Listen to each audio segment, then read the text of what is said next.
राधे राधे। आप सभी का स्वागत है देवताओं की कहानी में। आज हम सब गरुड़ पुराण की 7वां अध्याय, जिसमें राजा प्रभुवाहन और प्रेत की कथा है, उस बारे में सुनेंगे। तो आइए शुरू करते हैं। सूर्य जी बोले, हे सौनक, हरि की वचन सुन पीपल पत्र की तरह कंपित हो प्राणियों के उपकारत गरुड़ ने फिर केशव से पूछा। गरुड़ जी तब बोले, हे भगवान, मनुष्य प्रामद या बुद्धि द्वारा तन प्राप्त कर नरक में न जाए, ऐसा कौन उपाय है, वह मुझसे कहिए। संसार रूपी समुद्र में डूबे हुए तथा जो दिन है, पाप से जिनकी बुद्धि नष्ट हो गई है, जो विषयों में आसक्त है, ऐसे मनुष्य के उद्धारार्थ हे माधव, कोई शास्त्रोक्त उपाय कहिए, जिन उपायों से मनुष्य सद्गति को प्राप्त हो।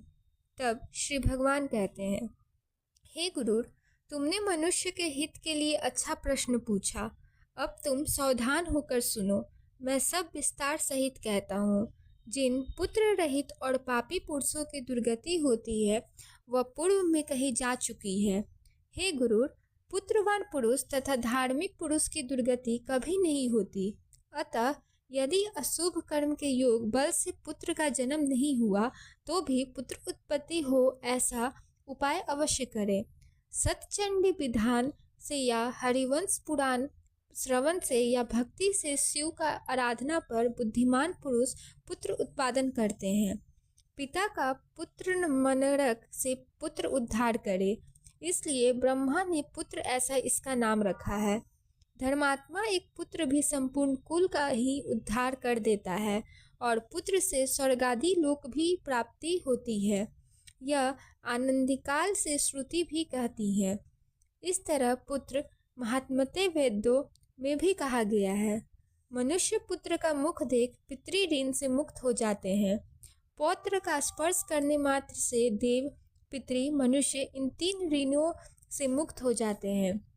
इस प्रकार मनुष्य पुत्र और पौत्र और प्रपौत्र से यमलोक का अतिक्रम कर स्वर्ग को प्राप्त करता है। ब्रह्मा विवाह द्वारा विवाहित स्त्री का पुत्र स्वर्ग में ले जाता है और अविवाहिता किसी स्त्री से जो पुत्र होता है, वह पिता को नरक में ले जाता है। हे गुरुर, इसलिए हीन जाति के पुत्र का त्याग करें। स्वर्ण पुरुष से स्त्री में जो पुत्र होता है, वह औरस पुत्र है, जो कि श्राद्धादि करने से पितरों को स्वर्ग लोक ले जाने वाला होता है। तब श्री भगवान कहते हैं, हे गुरु, श्राद्ध से पितर स्वर्गलोक में जाते हैं, इसमें संदेह नहीं है, परंतु अन्य द्वारा पिंड देने से भी एक प्रेत स्वर्ग को गया। यह कथा सुनो। इस विषय में पुरातन इतिहास कहता है, जिसमें अर्धवैदिक दान का महात्म्य कहा गया है। हे गुरु, प्राचीन काल में त्रेता युग में एक अति सुंदर महोदय नामक पुर में ब्रुवाहन नामक एक बलवान और धर्मनिष्ठ राजा था। वह यज्ञ दान करने वाला, ब्राह्मणों का सत्कार करने वाला, शील आचार आदि गुणों से संपन्न तथा क्षत्रिय धर्मयुक्त राजा था।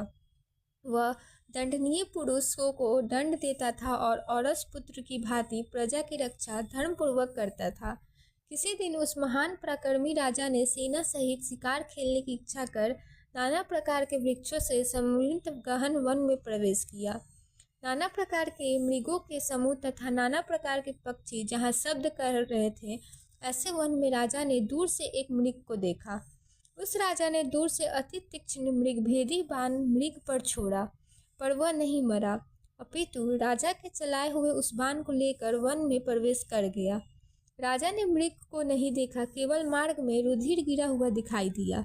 उसके अनुसार राजा उस मृग के पीछे जाता हुआ किसी दूसरे वन में पहुंच गया। मार्ग चलने के श्रम से क्षुधा तृषा द्वारा कंठ सूख जाने से तथा धूप लगने से राजा का चित्त विहल हो गया। इस प्रकार चलते चलते तालाब को देख राजा ने घोड़े सहित जल में प्रवेश किया। राजा अश्व से उतरा और कमल की सुगंध से व्याप्त इस शीतल जल का पान करने में स्वस्थ चित्त हो गया। राजा ने उस समय वहां से एक वट वृक्ष को देखा। उसकी छाया को देखते ही मन को हरने वाली विस्तृत डालों से युक्त और पक्षियों के संग से शब्दामायन संपूर्ण वन के ध्वजा सदृश स्थिति ऐसे वृक्ष मूल का आश्रय लेकर वह राजा बैठ गया। वहां राजा ने एक प्रेत को देखा। उस प्रेत की क्षुधा तृषा आदि से इंद्रियां व्याकुल थी। उस ऊंचे केस वाले मैले शरीर वाले कुबड़े मांस रहित भयानक रूप वाले प्रेत को राजा ने आश्चर्ययुक्त हो देखा और प्रेत ने भी भयंकर वन में आए हुए राजा को देख प्रसन्नचित्त हो राजा के पास जाकर उससे यह कहा, हे राजन, आपके सहयोग से प्रेतत्व को त्याग उत्तम गति को प्राप्त हो मैं अपने आप को धन्य मानता हूँ। प्रेत के ऐसे वचन सुन राजा बोला, हे प्रेत, काल रूप और भयानक मुख ऐसे अमांगलिक प्रेत रूप को किस कर्मयोग से तुमने प्राप्त किया? तुम इस प्रेतत्व के कारण को मुझसे कहो, और तुम कौन हो, किस दान से तुम्हारा प्रेतत्व छूटेगा वह भी मुझसे कहो। राजा के ऐसे वचन सुन वह प्रेत बोला, हे नृपश्रेष्ठ, मैं प्रारंभ से लेकर प्रेतत्व का कारण बताता हूँ, जिसको सुन आप मुझ पर दया करो।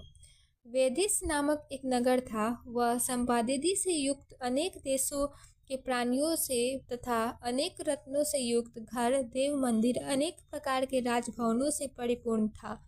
मैं उस नगर में सदा देवता का पूजन करता हुआ रहता था। मैं जाति का वैश्य था। वह मेरा नाम सुदैव था। मैंने हवे से देवताओं को तथा कौवे से पितरों को भी तृप्त किया।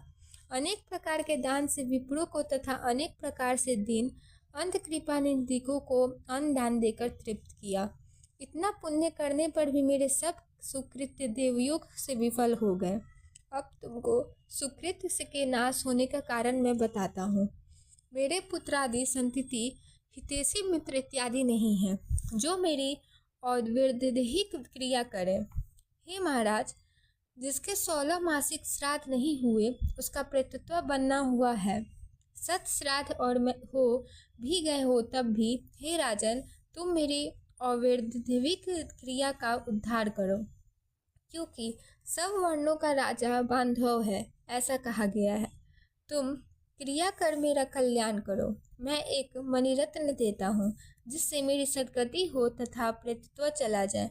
यदि तुम मेरी क्रिया करने की इच्छा करते हो तो क्षुधा त्रिषादि दुखों से युक्त महान कठिन दुस्सह प्रेतत्व से छुड़ा दो। वन में मीठे फल और सुंदर ठंडा जल है, किंतु मैं क्षुधातुर होने पर फल नहीं खा सकता और त्रिषातुर होने पर पानी भी नहीं पी सकता। इस प्रकार का प्रेतपना दुख का कारण है। तुम तो प्रेतपन छूटने का उपाय मैं कहता हूँ।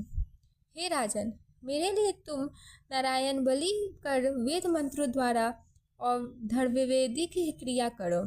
इससे मेरा प्रेतत्व नाश हो जाएगा, इसमें कुछ संदेह नहीं है। और मैंने सुन रखा है कि वेद मंत्रों का उच्चारण, दान देना, जीवों पर दया करना, सत्शास्त्र का श्रवण, विष्णु की पूजा एवं सत्पुरुषों की संगति करना इत्यादि उपाय प्रेतयोनियों का नाश करने वाले हैं। इसलिए मैं आपसे प्रेतत्व का नाश करने वाले विष्णु की पूजा कहूँगा। हे राजन, 32 मासा सुवर्ण को लेकर उसकी एक विष्णु की प्रतिमा बनवाए। उस प्रतिमा को एक पीताम्बर ओढ़ा, सभी आभूषण आदि पहनाकर, सब तीर्थों के जल से स्नान कराकर सिंहासन पर स्थापित कर उसका पूजन करे। उस प्रतिमा के पूर्व दिशा में श्रीधर, दक्षिण में मधुसूदन, पश्चिम में वामन, उत्तर में गदाधर, मध्य में ब्रह्मा तथा शिव को स्थापित कर विधि पूर्वक गंध पुष्पादि द्वारा पृथक पृथक पूजन करें। तदंतर प्रदक्षिणा कर अग्नि में धृत से होम कर दधि दूध से विश्वदेव आदि देवताओं का तर्पण करें।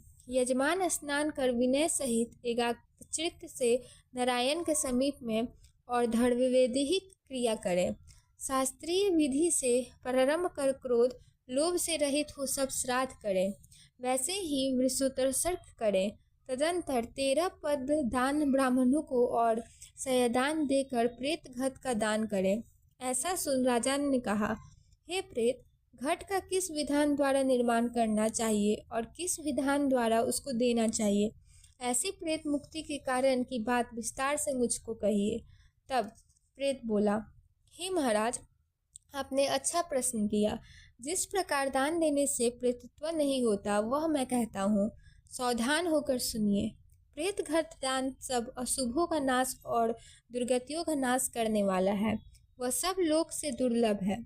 सुंदर सुवर्णमय एक घट को बनाकर उसके ऊपर ब्रह्मा, विष्णु, महेश्वर, लोकपाल आदि नाम लिखकर दूध और तथा धृत से भर है राजन। भक्ति से नमस्कार कर ब्राह्मण को दान करे, और कोई दान करने की आवश्यकता नहीं, क्योंकि वह सबसे उत्तम दान है। उस घट के मध्य में ब्रह्मा, विष्णु और शंकर को स्थापित कर उसके पूर्व, दक्षिण, पश्चिम, उत्तर इन 4 दिशाओं में 4 लोकपालों को स्थापित करें। हे राजन, गंधाक्षत आदि से पूजन कर दुग्ध धृत से परिपूर्ण सुवर्णमय घट का दान करें। सब दानों में घट का दान महापातकादि का नाश करने वाले हैं। इस दान को श्रद्धा से करने वाले के प्रेतत्व नष्ट हो जाते हैं। यह बात राजा से प्रेत ने कही। श्री भगवान बोले, हे गुरु, प्रेत और बभ्रुवाहन राजा जब आपस में बातें कर रहे थे, उसी समय राजा का हाथी, घोड़ा, रथ और उनकी सेना वहां आ गई। इससे वह प्रेत राजा को नमस्कार कर तथा प्रार्थना कर महामणि राजा को अर्पण कर वहां से चला गया।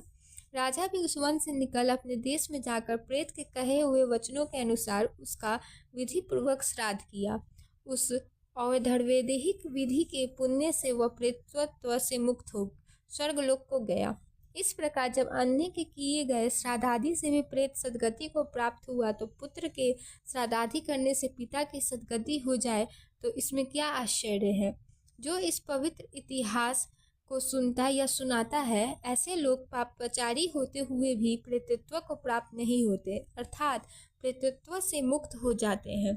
तो बोलिए विष्णु भगवान की जय, गुरुर महाराज की जय।